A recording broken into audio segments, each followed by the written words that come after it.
Querido amigo, querida amiga, bienvenido, bienvenida al ministerio de ITM, International Training Ministries. Estamos en el fin de semana de Pascua de Resurrección. La tradición cristiana, la historia cristiana, ha denominado a estos días la Semana Santa, especialmente el día viernes, sábado y domingo, donde se celebra específicamente la Pascua de Resurrección del Señor. En la tradición cristiana la historia le ha denominado el Trilium, los 3 días de la muerte y la resurrección del Señor Jesús, de acuerdo a los evangelios.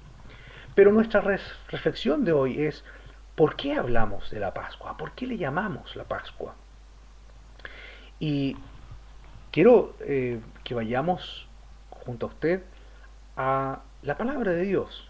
La palabra de Dios nos explica el significado de la Pascua y tiene un principio bíblico teológico fundamental que se encuentra desde los fundamentos de la Pascua en el Antiguo Testamento y luego en su cumplimiento en la persona del Señor Jesucristo. Le invito entonces a ir a su Biblia en Éxodo capítulo 12, donde el Señor instaura, le ordena a Moisés celebrar la Pascua que va a dar inicio al Éxodo. Pascua viene del hebreo Pesaj. Pesaj significa pasar por alto. En este caso, como vamos a explicar muy brevemente en esta breve reflexión, significa pasar por alto la muerte.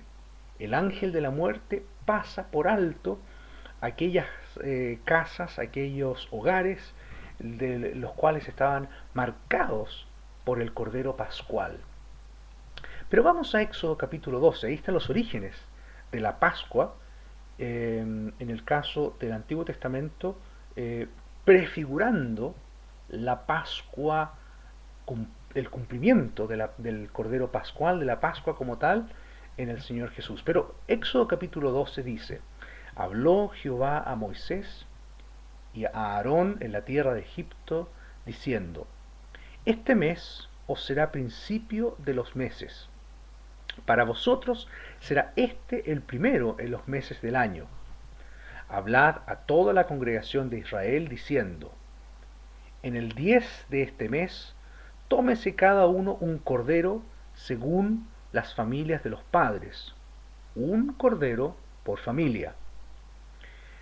Mas si la familia fuere tan pequeña que no baste para comer el cordero, entonces él y su vecino inmediato a su casa tomarán uno según el número de las personas. Conforme al comer de cada hombre, haréis la cuenta sobre el cordero. El animal será sin defecto, macho de 1 año, lo tomaréis de las ovejas o de las cabras, y lo guardaréis hasta el día 14 de este mes, y lo inmolará toda la congregación del pueblo de Israel entre las 2 tardes. Y tomarán de la sangre y la pondrán en los 2 postes y en el dintel de las casas en lo que han de comer. Y aquella noche comerán la carne asada al fuego y panes sin levadura, con hierbas amargas lo comerán. Vamos a interrumpir ahí esta breve lectura. La instauración de la Pascua en el Antiguo Testamento marca un hecho significativo que tiene que ver con todo el resto de la Escritura y muy especialmente con el Señor Jesucristo. Tiene el fundamento bíblico de la redención. Dios está salvando a su pueblo. Dios va a iniciar un proceso de juicio y también de salvación a través de o más bien simbolizando con este hecho fundamental que es el sacrificio de este cordero y más específicamente la sangre derramada que tiene que marcar los hogares la sangre de este cordero, el proceso de la redención. El éxodo en sí mismo es un modelo de la redención. Dios, a través del símbolo de este cordero pascual, está iniciando el éxodo, la salvación de la tierra de esclavitud a la tierra prometida de su pueblo. Dios está iniciando el proceso de la salvación. Dios es el iniciador de la obra de la salvación. Y Él está actuando en forma poderosa, decisiva en esta obra de salvación.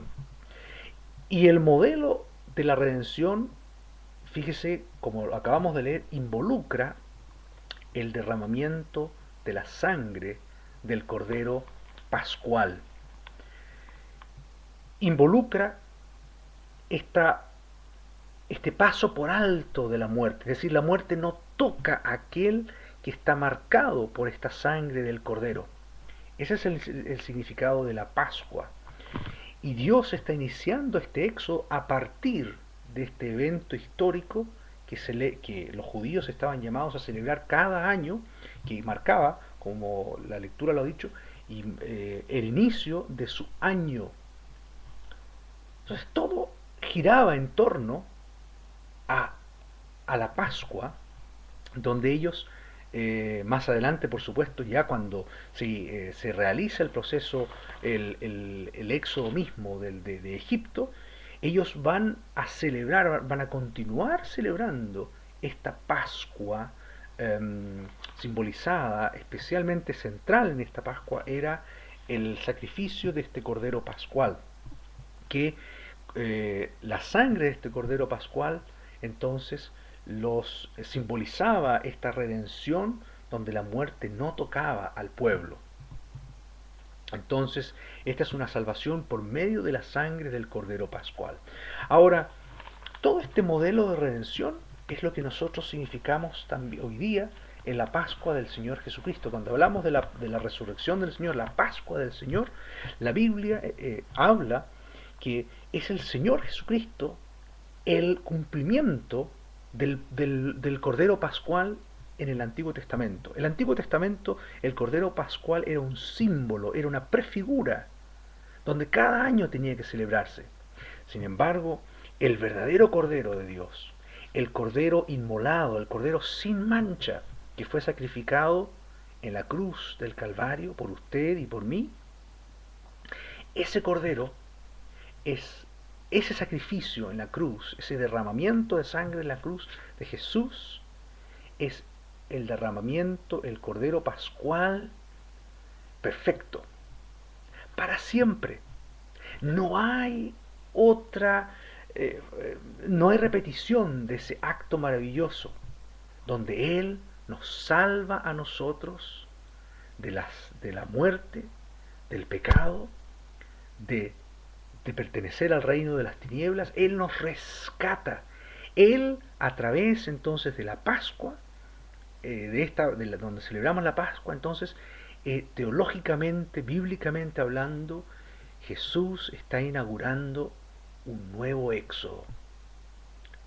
Y ese éxodo es el que está simbolizado, está explicado más bien en las palabras de Hebreos capítulo 9, versículos 11 y 12. Dice: pero estando ya presente Cristo, sumo sacerdote de los bienes venideros, por el más amplio y más perfecto tabernáculo no hecho de manos, es decir, no de esta creación, y no por sangre de machos cabríos ni de becerros, sino por su propia sangre, entró una vez para siempre en el lugar santísimo, habiendo obtenido eterna redención.